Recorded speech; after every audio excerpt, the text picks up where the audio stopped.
been the definition of a star, I'm shining. The world revolve around me. Never listen to the laws, I ride it. Explain if y'all allow. Alright, what's up guys? That Fall Guy here, bringing you kind of long gameplay. Sorry, I don't know, do you guys like longer games or shorter games? What's your attention span like? Do you even listen to my commentaries? I don't know.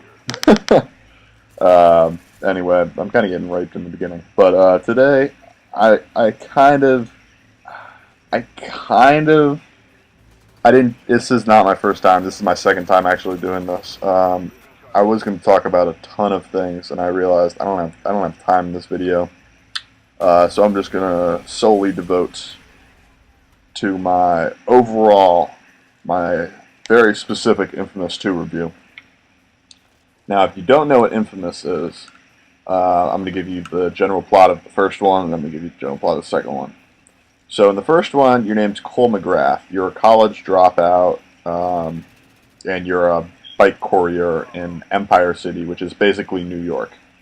It's basically New York. And you get this, one day you get a call, and it's like, please deliver this package to the middle of a giant train station, and then open it. So you do all that, and it turns out that what you open is kind of like a nuclear bomb. It doesn't destroy the entire city, but it takes out a good 10 or 20 blocks, and it gives you electric superpowers. So you get to go around. You can either be good. There's this thing called karma, a karma system in the game. You can either be a good person or a bad person. Now, the first Infamous, I do have to say, I played the good, and I played it all the way through.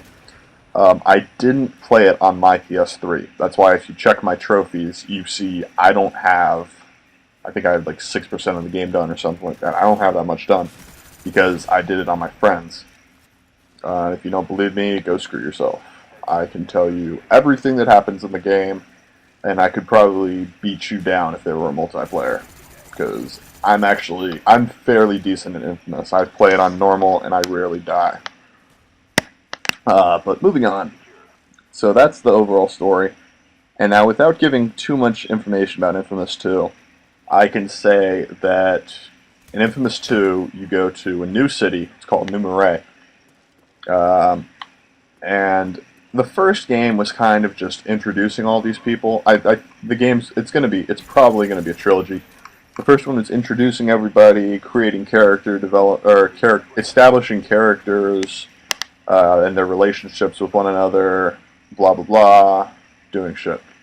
The second one, it focuses on you and your best friend, Cole McGrath and his best friend, who's Zeke.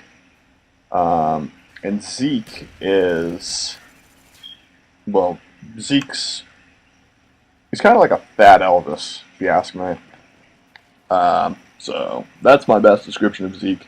And in the first one, you get a little tense with him. So in the second one, he's trying to restore your friendship, and you just have all this. I can't. The second one ties so much to the first. You have to play the first one before you play the second one. You have to completely beat the first one. If you don't, you just ruin two amazing games. So screw you. Yeah. So, in the second one, you're in New Marais, and you're basically kicking ass wherever you go. You're training for this ultimate showdown that happens at the end of the game. I can't give much more information about it, but it's such a big, it's a big game. As in, it took me, usually for single player, I blew through the first Infamous. I beat it in a day or two. The second one, I can honestly say it took me a good 4 or 5 days of just straight playing it. Yeah. It took me a good 4 or 5 days. And then there are the side missions. The side missions can take forever. I can honestly say that. I'm still beating side missions. I beat the game and I'm still playing side missions in Infamous 2. Now, everyone, there's a lot of people that are saying this is just like the first one. and that's not true. That's not true at all. They actually made it so different than the first one that everyone was like, "This is awful." And you can research this. Originally for Infamous 2, they were gonna have Cole look completely different because he's kind of like this. He's bald. He kind of looks like God, I can't think of anybody. He's got a short buzz cut. I don't even know if you can call that a buzz cut, but he's kind of bald almost. He's got little hair, and he just kind of looks like a thug. And that's what they were trying to get out of the first one, and it worked. Now for the second one, it's different. And originally they had you look like kind of a European punk. That'll probably be my best description of it. But I just no one liked it. I was like, why do people not like this? And I just realized that there were two guys there that I completely missed. But why wouldn't you? I liked it. I thought he looked fine. But people apparently didn't like that, so the game developers changed it, which kind of sucked. I liked the new Cole, but they changed it back to the old Cole, which really sucks. And the other thing that I think they did a really good job on was they patched, or they fixed basically, the close quarters combat, because you can shoot lightning at people, you can make all these cool effects, and then you can, well, in the first one you could punch people and get into fistfights. Now in the second one, in the very beginning, this is not a spoiler, Zeke makes you this weapon, it's called the Amp, and it's basically the best way I can describe it is it's a baseball bat. And it's super awesome. It's like an electric baseball. You use it like a baseball bat. It's kind of like a tuning fork, is what it's shaped like, and it generates electricity. It's amazing. I know I sound like a complete nerd. Don't judge me. I just love this game.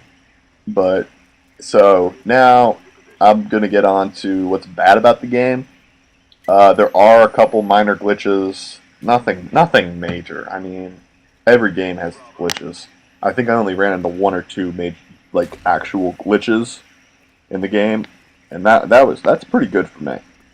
The other things are, you can't really choose the ending. It's set on your desk. You play the morale system, and you get two completely different endings.